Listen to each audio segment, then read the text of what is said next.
9 फरवरी 2024 साल की सबसे बड़ी अमावस्या, मौनी अमावस्या।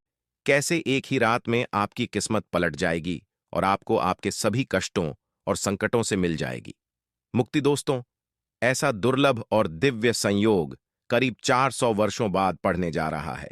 इसलिए दोस्तों, इस मौके को हाथ से न जाने दें। दोस्तों, माघ मास की अमावस्या को मौनी अमावस्या कहते हैं।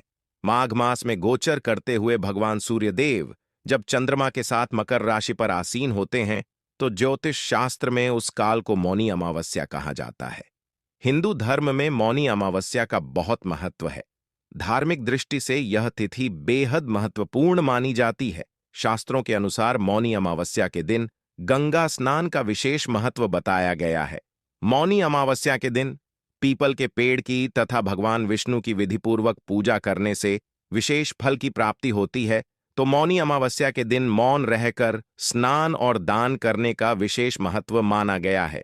इस दिन किया गया दान, पुण्य और पूजन का अन्य दिनों की अपेक्षा हजारों गुना पुण्य प्राप्त होता है और ग्रह दोषों के प्रभाव से भी आप राहत महसूस कर सकते हैं। ऐसा माना जाता है कि इस दिन पवित्र पितृलोक से संगम में स्नान करने आते हैं और यहाँ देव और पितरों का संगम होता है। शास्त्रों के अनुसार मौनी अमावस्या के दिन पितरों को प्रसन्न करके पितृदोष से मुक्ति पाई जा सकती है। ज्योतिष शास्त्र में इस दिन करने के लिए कई आसान उपाय बताए गए हैं। ऐसा माना जाता है कि इन उपायों को करके पितृ प्रसन्न होते हैं और सुख समृद्धि और दीर्घायु का आशीर्वाद देते हैं। दोस्तों, अगर आप भी अपने जीवन में भगवान श्री हरि विष्णु की कृपा पाना चाहते हैं तो इस वीडियो को लाइक करें, कमेंट में जय श्री हरि जय मां लक्ष्मी लिखना ना भूलें। दोस्तों, माघ माह की अमावस्या तिथि 9 फरवरी सुबह 8:02 पर हो रही है। वहीं इसका समापन 10 फरवरी प्रातः 4:28 पर होगा। ऐसे में मौनी अमावस्या 9 फरवरी शुक्रवार के दिन मनाई जाएगी। मौनी अमावस्या पर गंगा ब्रह्म मुहूर्त से ही शुरू हो जाता है और पूरे दिन चलता है। दोस्तों, इस दिन स्नान का शुभ मुहूर्त प्रातः 5:21 से शुरू होगी। दोस्तों, माघ मास में भगवान सूर्यदेव के पूजन का विशेष महत्व बताया गया है। मान्यता है कि माघ मास में पवित्र नदियों, कुंड और पवित्र सरोवर में स्नान करने से सकारात्मक ऊर्जा की प्राप्ति होती। कहते हैं कि यह ऊर्जा व्यक्ति को कई प्रकार के रोगों से भी बचाती है। ऐसा भी माना जाता है कि इस तरह माघ मास में अनुशासित जीवन शैली को अपनाने से व्यक्ति को कई प्रकार की समस्याओं से मुक्ति मिलती है। तो मौनी अमावस्या के दिन मौन रहकर व्रत रखें। पहले व्रत का संकल्प लें। भगवान विष्णु की मूर्ति या तस्वीर का पीले फूल, केसर, चंदन, घी का दीपक और नैवेद्य के साथ पूजन करें। वीडियो को पूरा जरूर देखें और अगर आपको आज की वीडियो अच्छी लगे तो इसे लाइक जरूर कीजिए, क्योंकि आपके लाइक्स और आपके कमेंट मेरे लिए बहुत महत्वपूर्ण होते हैं। यह एकमात्र जरिया है जिससे मुझे पता चलता है कि आपको यह वीडियो अच्छी लगती है और आपके लिए यह वीडियो उपयोगी है। तो अगर वीडियो अच्छी लगती है तो लाइक जरूर करें। इसके साथ ही कमेंट बॉक्स में भगवान श्री राम के का जयकारा भी जरूर लगाएं। इससे आपको सकारात्मक ऊर्जा की प्राप्ति होती है। और अगर आपका कोई भी सुझाव हो, कोई भी प्रश्न, कोई विशेष वीडियो देखना चाहते हैं तो उसके लिए भी कमेंट बॉक्स में जरूर लिखें। और चैनल पर पहली बार आए हैं, अगर अभी तक आपने चैनल को सब्सक्राइब नहीं किया है तो आज की वीडियो अगर आपको अच्छी लगे तो चैनल वास्तुशास्त्र को सब्सक्राइब जरूर कर लीजिए और बेल आइकन को भी प्रेस कर लीजिए। इससे यह होगा कि इस चैनल पर जो नई वीडियो अपलोड होंगी वह आपको सही समय पर प्राप्त होगी। तो सबसे पहले बात करते हैं किशन झा, दीपक प्रज्वलित करने से पहले मतलब शाम को पूजा करने से पहले क्या स्नान करना आवश्यक है। देखिए, शास्त्र के अनुसार पूजा में शुद्धता आवश्यक होती है। तो जब हम सुबह पूजा करते हैं तब तो स्नान करना अत्यंत आवश्यक होता है। सुबह बिना स्नान की जा नहीं करना चाहिए, लेकिन शाम की पूजा आप हाथ मुंह धोकर भी कर सकते हैं। जरूरी ही है आप स्नान करें। अब देखिए, आप चाहे तो वस्त्र भी बदल सकते हैं या फिर आप सिर्फ हाथ मुंह धोकर कुल्ला करके भी पूजा कर सकते हैं। अब देखिए, जैसे कि आपको शाम के समय पूजा करनी है तो दिन में भी आप शुद्धता का ध्यान रखें। जैसे कि आप जब भी टॉयलेट जाते हैं, बाथरूम जाते हैं, तब उस समय शुद्धिकरण जरूर कीजिए। कुल्ला जरूर करना चाहिए। हर बार जब आप बाथरूम जाते हैं तो अगर आप दिन भर शुद्धिकरण का ध्यान रखते हैं तो शाम के समय बिना स्नान किए भी सिर्फ हाथ पांव की पूजा कर सकते हैं और चाहें तो स्नान भी कर सकते हैं जैसे कि गर्मियों के दिन है तो शाम के समय भी आप स्नान करके पूजा कर सकते हैं। तो बहुत सारी चीजें आप स्वयं भी अपने विवेक से निर्धारित कर सकते हैं। अगला प्रश्न है आपका कि शाम की पूजा में दीपक इस समय जलाना चाहिए। तो देखिए, शाम को जो पूजा का समय होता है वह गोधूली बेला का समय होता है, प्रदोष काल का समय होता है। मतलब जी, समय सूर्य अस्त हो रहे होते हैं। उस समय हमारे घर में दीपक प्रज्वलित हो जाना चाहिए। अब जैसे कि आप लोगों के प्रश्न आते हैं कि कितने बजे दीपक जलाना चाहिए। शाम को तो देखिए, शाम को सूर्यास्त का समय हर मौसम में अलग अलग होता है। कभी जैसे कि सर्दी दिया चल रही होती है तो 4:30 पर भी सूर्यास्त हो जाता है। कभी कभी 5:30 तक भी सूर्यास्त हो जाता है। जैसे गर्मियों का मौसम है तो 6:30 से लेकर 7 बजे तक ऐसे ही सूर्यास्त का समय होता है। कई बार 7:30 का टाइम हो जाता है। गर्मियों में तो प्रत्येक मौसम में सूर्यास्त का समय अलग होता है, इसलिए एक सही समय बताना कि इसी समय आप दीप प्रज्वलित करें, यह तो बहुत मुश्किल होगा और यह ठीक भी नहीं होगा। एक ही समय पर हर बार हम दीप प्रज्वलित नहीं कर पाएंगे, इसलिए संध्या काल का ध्यान रखिए। जब संध्या काल का समय होता है, मतलब जब सूर्य अस्त हो रहा होता है, उस समय आप अपने घर में दीपक प्रज्वलित कर दीजिए। और अब बात करते हैं कि कितने दीपक आपको अपने घर में प्रचलित करनी चाहिए। प्रतिदिन शास्त्रों के अनुसार संध्या काल में प्रतिदिन अपने घर के मुख्य द्वार पर एक दीपक जरूर जलाना चाहिए। इससे क्या होता है, देखिए, शास्त्रों के अनुसार शाम के समय संध्या काल में लक्ष्मी माता और उनकी बहन दरिद्रता दोनों ही भ्रमण पर निकलती है। तो घर के मुख्य द्वार पर दीपक प्रज्वलित होता है, उस घर में मां लक्ष्मी प्रवेश कर जात है। और जिस घर के मुख्य द्वार पर दीपक नहीं चल रहा हो, उस घर में दरिद्रता प्रवेश कर जाती है। तो इसलिए मां लक्ष्मी का प्रवेश आपके घर में हूं, इसके लिए घर के मुख्य द्वार पर एक दीपक जरूर प्रज्वलित करना चाहिए। और हाँ, घर के मुख्य द्वार पर जो दीप प्रज्वलित किया जाता है संध्या काल में, इसके बहुत सारे फायदे शास्त्र में बताए गए हैं। शास्त्रों के अनुसार संध्या काल में घर के मुख्य द्वार पर दीप प्रज्वलित होता है, उस घर में किसी भी प्रकार की नकारात्मक ऊर्जा प्रवेश नहीं करती है। कोई भी वास्तु दोष आपके घर में हो, अगर आप मुख्य द्वार पर दीप प्रज्वलित करते हैं तो समस्त प्रकार के वास्तु दोष से मुक्ति मिल जाती है।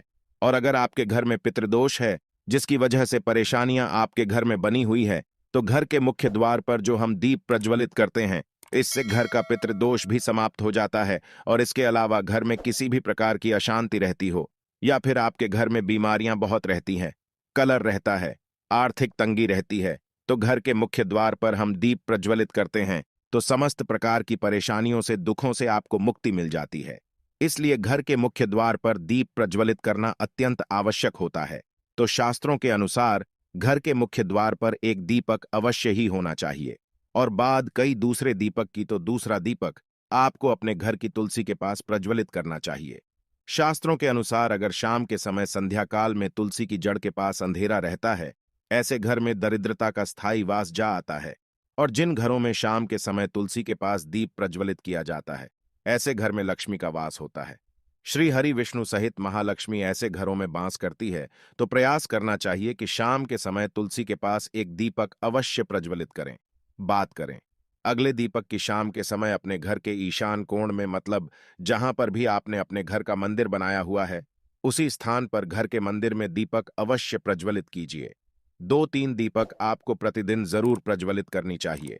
और अगर आप तीनों दीपक प्रतिदिन प्रज्वलित करते हैं तो विश्वास रखिए, आपके घर की बहुत सारी परेशानियां वह यहीं समाप्त हो जाती हैं। और अब बात करते हैं अगले प्रश्न के बारे में, जो आप लोगों के हमेशा प्रश्न आते हैं कि दीपक किस चीज से प्रचलित करना चाहिए।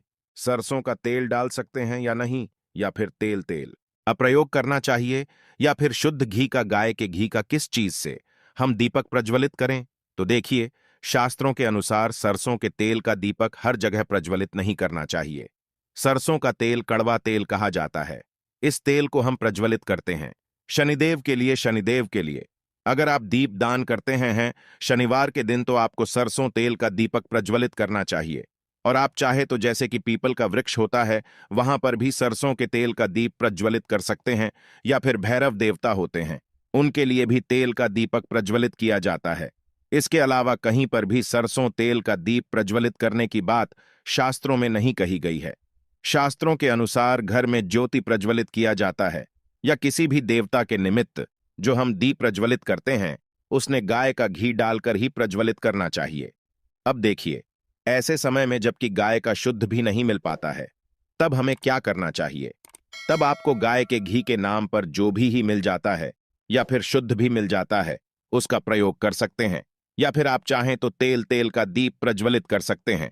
तो प्रतिदिन जो आप दीपक प्रज्वलित करते हैं, अपने घर में चाहे आप घर के मुख्य द्वार पर प्रज्वलित करें या फिर तुलसी के पास प्रज्वलित करते हैं या फिर घर के ईशान कोण में प्रज्वलित करते हैं, सभी दीपक आप तिल के तेल या शुद्ध घी का प्रज्वलित करें। और हां, जब आप दीपक प्रज्वलित करते हैं, जैसे कि मुख्य द्वार पर ज्योति प्रज्वलित करेंगे या फिर तुलसी के पास दीप प्रज्वलित करते हैं या फिर घर में भी जो दीप प्रज्वलित किया जाता है, तो ध्यान रखना चाहिए, एक चीज का कभी भी दीपक को सीधे जमीन पर नहीं रखा जाता है। दीपक रखते समय प्रतिदिन दीपक के नीचे थोड़ा सा आप चाहे तो चावल रख सकते हैं या फिर आप चाहे तो थोड़े से पुष्प रख सकते हैं। और हां, अगर आप दीपक के नीचे चावल रखते हैं तो इस बात का आपको ध्यान रखना है कि चावल अखंडित होना चाहिए, क्योंकि ऐसा माना जाता है कि अगर टूटे हुए चावलों का प्रयोग हम पूजा में करते हैं, किसी भी प्रकार से चाहे दीपक के नीचे रखकर करते हैं या फिर अक्षत के स्वरूप में करते हैं, तो इससे घर में दरिद्रता आती है। इसलिए अखंडित चावल होनी चाहिए। अगर आप दीपक के नीचे रखते हैं तो, और जैसे कि कई लोगों के प्रश्न आते हैं कि प्रतिदिन जो दीपक के नीचे हम चावल रखेंगे तो उस चावल का अगले दिन क्या करना चाहिए, तो अगले दिन उठाक आप पक्षियों को डाल दीजिए, पक्षी उसे खा जाते हैं। और घर में जो आप ईशान कोण में दीप प्रज्वलित करते हैं, मतलब घर के मंदिर में जो दीपक प्रज्वलित किया जाता है, उस दीपक को आप किसी पात्र में भी रखे हैं, जैसे कि एक छोटी सी प्लेट ले लीजिए, उसी प्लेट में दीपक रख दीजिए और उस दीपक को हम प्रज्वलित करते हैं। मतलब घर के मंदिर में जो दीपक प्रज्वलित करेंगे वहां आप किसी पात्र में भी रख सकते हैं, लेकिन सीधे जमीन पर आपको कोई भी दीपक नहीं रखना, इस बात का ध्यान रखिए। और आपका अगला प्रश्न है कि शाम की पूजा करते समय किसी मंत्र का जप करना चाहिए। दीप प्रज्वलित करते समय दीप जलाने का मंत्र क्या होता है?